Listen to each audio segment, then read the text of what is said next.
এবার চলতরিতের একটা বিখ্যাত তোমার ল আছে, সূত্র রয়েছে, সে ওহমস ল। তার আগে আছে তোমাদের কুলম্বের সূত্র স্থির তড়িৎ সংক্রান্ত।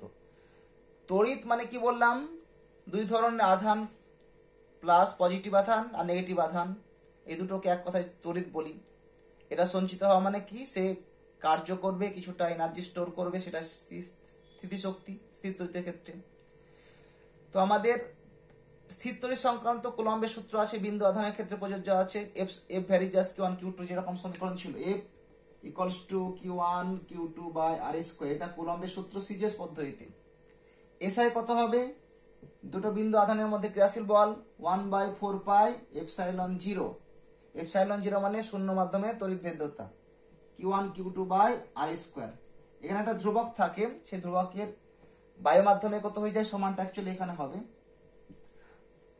মানে এই যে দাগটা বললাম তার মিডিলে সমানটা থাকবে, তার দাগের মধ্যবর্তী আর কি। তো এখানে কে এর মানটা 1 হয় শূন্য স্থানে, মানে বায়ু মাধ্যমে। আর এই মানটা কত হয়ে যায়, যদি মান পুট করে এপসাইলনের মান হয়ে যায় তড়িৎ ভেদ্যতা মান 8.85 × 10⁻12 ফ্যারাড পার মিটার, সব মান পুট করলে হয়ে যায় এটা, এই মানটা হয়ে যায় 1/4 পাই এপসাইলন নট, এই মানটা হয়ে যায় 9 × 10⁹ ইউনিট আর কি হয়। তাই এসআই পদ্ধতিতে যখন করব, এটা সিজিএস পদ্ধতিতে বায়ু মাধ্যমে শূন্যস্থানে কুলম্বের সূত্রে গাণিতিক সমীকরণ, আর এটা এসআই হবে। তাই তোমাদের কোন বইয়ে লেখা থাকে এসআই পদ্ধতিতে দুটো বিন্দু আধানের মধ্যে ক্রিয়াশীল বল 9 × 10⁹ Q1 Q2 by r square, SI পদ্ধতিতে মেজারমেন্ট করি, যার এককটা কি হবে, বলের একক নিউটন হবে, আর এখানে হবে ডাইন। তো আমাদের কুলম্বের সূত্র কি ছিল, দুটো বিন্দু আধানের মধ্যে ক্রিয়াশীল বল আধান দুটোর গুণফলের সমানুপাতিক, আধান দুটোর গুণফলের কি হয়েছিল, সমানুপাতিক, এবং দূরত্বের বর্গের কি ছিল, ব্যস্তানুপাতিক। এটা স্থির তড়িৎ সংক্রান্ত সূত্র ছিল। কিন্তু ওহমের সূত্রটা কি বলে, ওহমের সূত্র হচ্ছে গতিশীল, যদি আধান গতিশীল হয় চলতড়িৎ। এবার চলতড়িৎ দুই রকম হয়, এসি আর ডিসি। আমাদের বাড়িতে যে বিদ্যুৎ সাপ্লাই করা হয় সেটা হবে কি, এসি অল্টারনেটিং কারেন্ট, প্রতি সেকেন্ডে 50 বার তার অভিমুখ চেঞ্জ হয়। তাহলে 50 বার অভিমুখ চেঞ্জ হলে ফ্যানগুলো 50 বার একবার এদিক একবার ওদিক করবে, তা কিন্তু করে না, তার পিছনে কারণও আছে। বেশ, তাহলে আমি যেটা আলোচনা করছি এবার তোমাদের ওহমের সূত্র। ওহমের সূত্রের সাধারণ সমীকরণটা কি, অনেক বই লেখা থাকে ওহমের সূত্র এরকম ভি ভ্যারিজাস আই লেখা থাকে, অনেক সময় আই ভ্যারিজাস ভি লেখা থাকে, দুটোই ঠিক। এটা কারণ তার ফল, বিভব প্রভেদ আছে বলে তড়িৎ প্রবাহমাত্রা হয়, বা তড়িৎ ফল দেখে কারণটা বিচার করি, দুটোই সেম প্রযোজ্য হবে। এটা কারণ, এটা ফল, এটা ফল, এটা কারণ। তো এটা কি হবে, যদি এই সমীকরণটা আমি পুট করি, ভি ইকুয়ালস টু হয়ে যায় আর আই, বা ভি সমান আর আই, দুটোই লেখা যায়, প্রোডাক্ট হিসাবে আছে তো, যে কোনো আগে লেখা যায়। আটটা কি পরিবাহীর রোধ, আটটা পরিবাহীর রোধ, পরিবাহীর কি রোধ, রোধ মানে হচ্ছে মুক্ত ইলেকট্রন গুলো পরিবাহীর তারের মধ্য দিয়ে যাওয়ার সময় যে বাধা পায় সেটা রোধ বলবো। এটা হচ্ছে জেনারেল ভাবে বললাম, রোধ মানে রেজিস্ট্যান্স মানে বাধা। কিন্তু ওহমের সূত্র থেকে ডেফিনেশনটা কি করে দেওয়া যায়, রোধের ডেফিনেশন আর সমান কত হয়ে যাবে, ভি এর নিচে আই তাড়িয়ে দাও, কার অনুপাত, বিভব প্রভেদ এবং প্রবাহমাত্রা অনুপাতকে, রেশিওটাকে বলবো আমরা পরিবাহী রোধ বলবো। আর প্রবাহমাত্রা কখন হয়, প্রবাহমাত্রা একটা পরিবাহী তার, এই পরিবাহী তার কারেন্ট ফ্লো করছে এক্স অক্ষের এদিকে যাচ্ছে, এ পয়েন্ট আর বি পয়েন্ট, এ থেকে বি দিকে কারেন্ট যাচ্ছে, মানে এটা হবে উচ্চ বিভব, এ পয়েন্টের বিভব হবে উচ্চ বিভব, বি পয়েন্টের বিভব হবে উচ্চ নিম্ন বিভব। এই পয়েন্টের বিভব কি, ভি সাফিক্স এ, বি পয়েন্টের বিভব ভি সাফিক্স বি। তাহলে এর মধ্যে দিয়ে প্রবাহমাত্রা হবে, প্রবাহমাত্রা ধরছি আই। ওহম বলছে কি, এই যে প্রবাহমাত্রাটা হবে, প্রবাহমাত্রাটা কার সমানুপাতিক হবে, দুটো বিন্দুর মধ্যে বিভব পার্থক্যের সমানুপাতিক হবে, A V suffix A minus V suffix B. এটা উচ্চ বিভব, এটা নিম্ন বিভব, প্রবাহমাত্রা যেদিকে হবে উচ্চ বিভব থেকে নিম্ন বিভব দিকে প্রবাহমাত্রা হয়। তাহলে এটা বিভব পার্থক্যটাকে আমরা কি লিখতে পারি, ভি লিখতে পারি, এই বিয়োগফলটাকে ভি লিখতে পারি, এটা ওহমের সূত্র।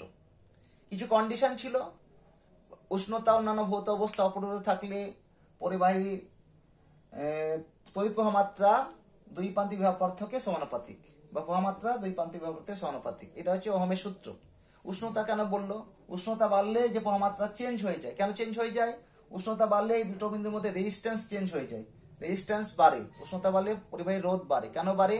কারণ উষ্ণতা বাড়লে পরিবাহীর মধ্যে যে অণুগুলো রয়েছে তারা ভাইব্রেট করে, ইলেকট্রনগুলো ভাইব্রেট করে, ভাইব্রেট করার জন্য তারা গতিশীল হওয়ার সময় ওকে টক্কর খায়, এটাকে পরিবাহী রোধ বলে।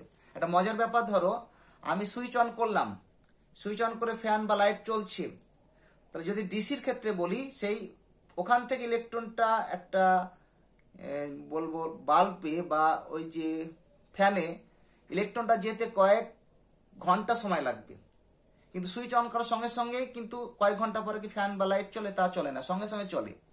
পরিবাহীর মধ্য দিয়ে তড়িৎ প্রবাহ মাত্রা আইটা কিন্তু ইলেকট্রিক ফিল্ড ওর মধ্য দিয়ে প্রবাহ হয়, আই বা ইলেকট্রিক ফিল্ড যেটা বলছি, ইলেকট্রিক ফিল্ড ই, আর আই হচ্ছে তড়িৎ প্রবাহ মাত্রা। এটা কিন্তু আলোর গতিবেগে হয়। আমি সুইচ অন করার সঙ্গে সঙ্গে ফ্যান বা লাইট জ্বলতে লাগে, কোনো টাইম খরচ করে না, আলোর গতিবেগে চলে আসছে। কিন্তু ওখান থেকে সুইচের ওখান থেকে যদি ডিসির ক্ষেত্রে বলি, ইলেকট্রন কিন্তু ওই কি বলবো আমি ফ্যানে বা লাইটে পৌঁছতে কয়েক ঘন্টা টাইম লাগবে। মানে সেই বেগটাকে বলা হয়, ইলেকট্রনের বেগটাকে বলবো বিচলন বেগ বা অনুপ্রবাহ বেগ বা ডিপ ভেলোসিটি। 12 এটা পার্টটা আছে বিচলন বেগের রাশিমালা। তো ওহমের সূত্র এটাই ছিল, ভি সমান আই আর। ওহমের সূত্র থেকে রোটেটিভ এদের এককগুলো সব বলে দিয়েছি। প্রত্যেকের এসআই একক কি হবে, এসআই একক জানা থাকলে মজার ব্যাপার, সিজিএস একক কি হয় তার আগে স্ট্যাট যুক্ত করতে হয়। এই ওহমের সূত্র দিয়ে তোমাদের কিছু প্রবলেম আসে, সিম্পল প্রবলেম। প্রবাহ মাত্রা দিয়ে দিল, রেজিস্ট্যান্স দিল, বিভব পার্থক্য কত হবে, বিভব পার্থক্য আই দিয়ে দিল, রোধ কত হবে। ঠিক আছে, এর এসআই একক কি বললাম? ভোল্ট। একটা লেখা থাকে ভি সমান 6V, এটা লেখা আছে সাপোজ। ধরো স্টুডেন্টরা ভুল করে, ভি মানে কি? বিভব প্রভেদ। 6 মানে কি? মানে বিভব প্রভেদের মান। আর ভি মানে কি? ভোল্ট। এই ভিটা হবে তোমার বিভব প্রভেদের একক, আর এই ভিটা হবে বিভব পার্থক্য। বিভব পার্থক্য বা বিভব প্রভেদ মানে বিয়োগফল। এই যে বিয়োগফলটা বলছি দুটো বিন্দুর মধ্যে। তো আমি অনেক সময় এটা এরকম স্ট্রেট লাইন করে দিয়েছি, এই স্ট্রেট লাইনটা করতে হয় না, এখানে একটা এরকম ভাবে সিম্বল দিতে হয়। সেই সিম্বলটাকে পরিবাহী রোধ বলে। কেন?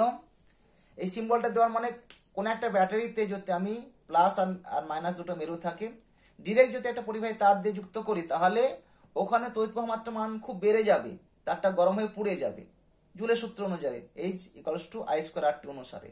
তাই একটা তারকে, পরিবাহী তারকে ব্যাটারির দুই প্রান্তে ডিরেক্ট যুক্ত করতে হয় না, তার মধ্যে একটা লোড রেজিস্ট্যান্স মানে একটা ভার রেজিস্ট্যান্স লাগাতে হয়, তাহলে প্রবাহ মাত্রা মান কমবে, তারটা পড়বে না।